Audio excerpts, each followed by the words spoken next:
1962年世界盃咧喺智利舉行，係一屆充滿災難、重建、爭議同巴西衛冕傳奇嘅賽事。智利本身並唔係一個富裕國家，申辦世界盃時曾經被外界質疑基建不足、距離太遠、經濟條件有限。但智利足協主席卡洛斯·迪特博恩用一句非常有力量嘅説話打動國際足協，因為我哋乜都冇，所以我哋要舉辦世界盃。呢種不服輸嘅精神成為1962年世界盃嘅核心背景。真正令今屆賽事更具歷史重量嘅係1960年5月地震震級高達9.5級，造成大量破壞，數以千計嘅民眾死亡，接近200萬人失去家園。原本準備用作世界盃嘅8個球場，有4個被嚴重破壞，交通、道路、橋梁同城市設施都受到重創。面對如此災難，智利冇放棄主辦權，而係將世界盃變成國家重建同民族自豪嘅象徵。最後賽事只喺4個城市舉行啦，每組一個主要場地，規模比原計劃細，但意義更加深。今屆共有16隊參加，總共踢咗32場比賽，入場人數約893172人，平均每場入球2.8球。相比1954年同1958年，入球數明顯下降，反映足球風格開始變得更保守，更注重防守同身體對抗。巴西最終成功衛冕，成為繼意大利之後第2個連續2屆贏得世界盃嘅國家。加連查係今屆最大主角，喺比利受傷之後帶領巴西一路過關斬將，成為巴西再次登頂嘅靈魂人物。賽制方面咧，1962年取消咗過去複雜嘅附加賽制度嘅小組賽，若同分就以得失球差決定排名。呢個制度令到比賽更簡潔。南美球隊喺外圍賽表現理想，除主辦國智利同衛冕冠軍巴西外，阿根廷、烏拉圭、哥倫比亞等隊亦都參加決賽周。哥倫比亞係首次亮相世界盃。而歐洲方面就有西德、英格蘭、意大利、捷克斯洛伐克、蘇聯、西班牙、南斯拉夫、匈牙利、保加利亞、瑞士等隊。智利作為主辦國，雖然實力未必係頂級，但係憑住主場氣勢同強大鬥志，踢出歷史最佳成績。對智利人嚟講，球隊每一場比賽都唔止係足球，而係災後國家重新記起嚟嘅象徵。球迷將支持國家隊視為一種重建信念。球場入邊嘅吶喊承載住地震後嘅痛苦、團結同希望。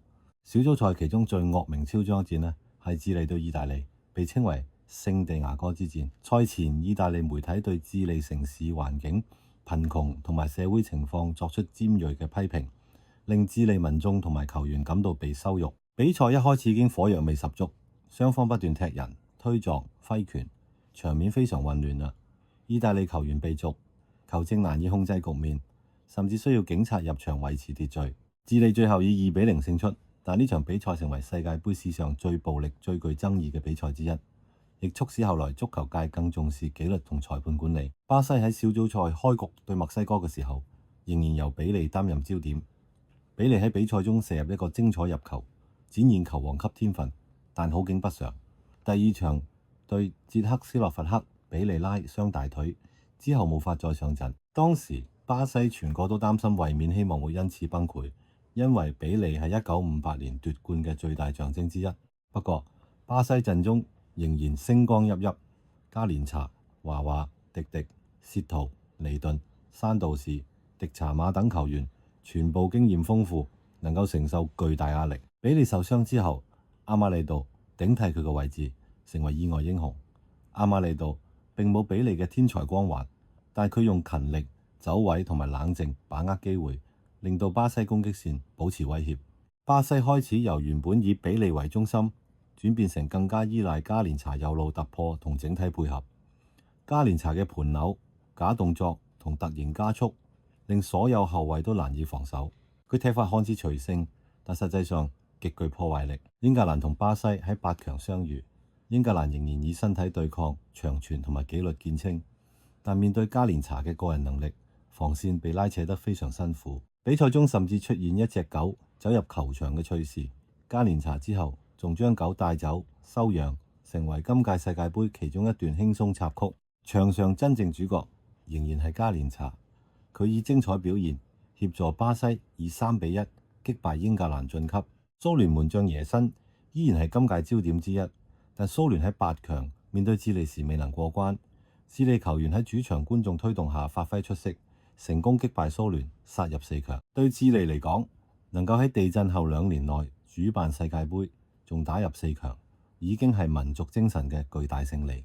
雖然佢哋並非最華麗嘅球隊，但係拼搏、速度同埋主場信念，令佢哋成為今屆最感人故事之一。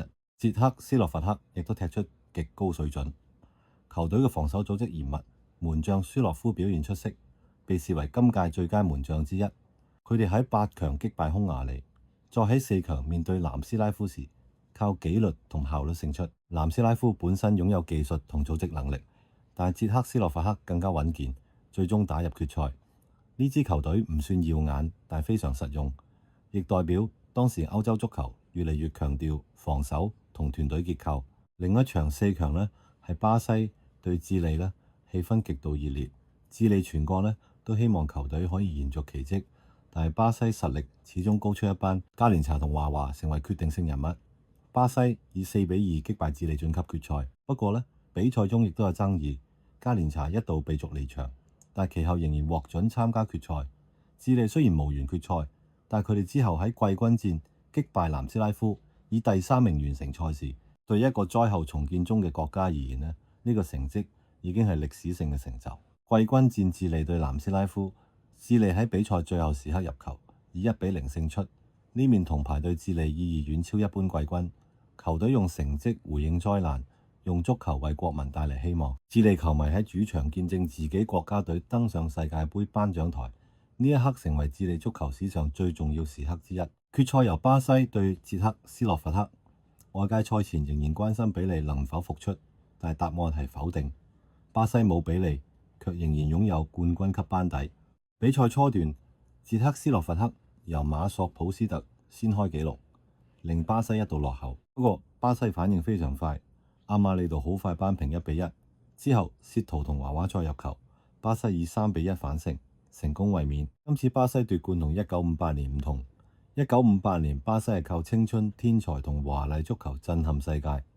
1962年巴西真係靠成熟、經驗同埋抗逆能力守住王座。比利缺陣本來可能摧毀球隊，但加連查挺身而出，成為整屆賽事最具影響力球員。佢唔單止入球，仲創造空間，吸引防守，改變比賽節奏。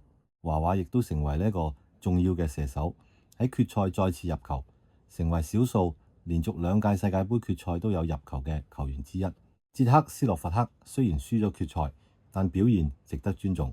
馬索普斯特係球隊靈魂人物，技術、視野同中場控制力都非常出色。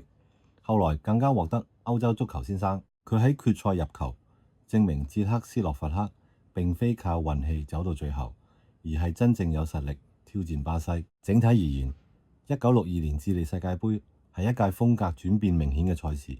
入球減少，防守加強，身體對抗激烈，甚至出現多場粗野比賽。佢冇1958年咁浪漫，但係多咗災後重建嘅情感，主辦國奮鬥嘅故事。巴西失去比利後仍然衛冕嘅傳奇。